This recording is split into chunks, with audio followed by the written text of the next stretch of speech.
کہ مہندی جو ہے نا کوئی بھی ہو، چاہے کون والی ہو کوئی بھی ہو، اس کا اصول یہ ہے کہ جب باڈی پہ وہ لگی اور خشک ہونے کے بعد اگر اس کی لیئر ایک جم جاتی ہے جس میں پانی ٹرانسفر نہیں ہوتا تو پھر اس کا مطلب ہے کہ اس میں وضو نہیں ہوگا، اور اگر پانی ٹرانسفر ہو جاتا ہے تو وضو ہو جاتا ہے۔ اب مختلف قسم کی مہندیاں آ رہی ہیں، کوئی ایک مہندی، کوئی ایسا حکم نہیں ہے میں بتا دوں کہ بھائی اس کمپنی کی مہندی جائز ہے، اس کمپنی کی جائز نہیں ہے۔ تو جو مہندی استعمال کرنا چاہیں اس کا ایک تجربہ کر لیں۔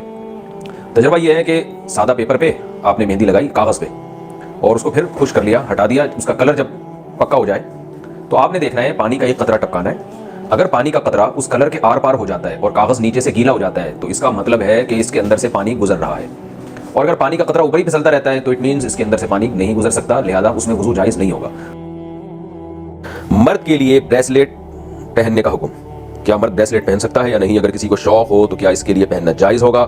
عبد الرحمان کراچی سے۔ جائز نہیں ہے مرد کے لیے کسی بھی قسم کے کنگن پہننا، ہاتھ میں کوئی بھی زیور مرد کے لیے جو بھی دھات کا بنا ہو بالکل ناجائز ہے۔ مرد صرف انگوٹھی پہن سکتا ہے، وہ بھی چاندی کی، کسی اور دھات کی انگوٹھی بھی نہیں پہن سکتا۔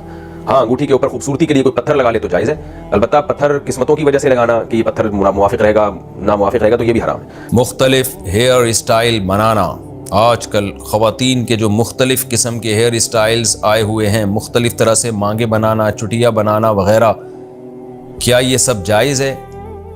دیکھیں نبی صلی اللہ علیہ وسلم نے قضاء سے منع کیا کہ کہیں کا سر کے بال مونڈ لینا اور کہیں کے بال چھوڑنا، یہ بھی ناجائز ہے۔ اور اسی سے علماء نے استدلال کیا کہ جیسے مونڈنا ناجائز ہے تو کہیں سر کے بال چھوٹے کرنا، کہیں سے بڑے کرنا، یہ بھی ناجائز ہے۔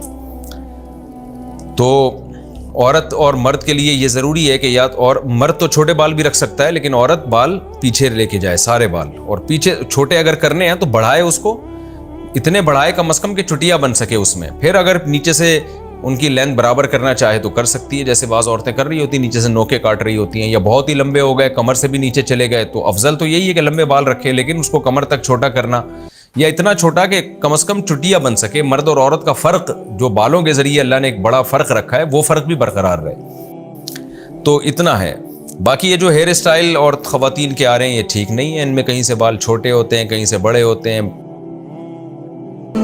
کیا پینٹ شرٹ پہننا گناہ ہے جبکہ یہ سنت کے خلاف لباس ہے؟ عزیز صاحب انڈیا سے پوچھتے ہیں۔ عزیز بھائی پہلے تو یہ بتائیں سنت لباس کسے کہتے ہیں؟ دیکھیے اسلام جو ہے نا یہ بین الاقوامی مذہب ہے، ہر دور ہر زمانے کے لیے آیا ہے، لہذا اسلام نے لباس کے بارے میں چند ہدایات تو دی ہیں لیکن کوئی اسپیسیفک لباس مقرر نہیں کیا، کیونکہ قیامت تک کے لیے آیا ہے۔ عرب گرم علاقے میں رہتے تھے، اگر نبی صلی اللہ علیہ وسلم یہ فرماتے تھے کہ کرتا پہننا سنت ہے تو پھر آپ مجھے بتائیں کہ جو -40 ڈگری میں جو لوگ رہتے ہیں وہ کیا پہنتے پھر وہ؟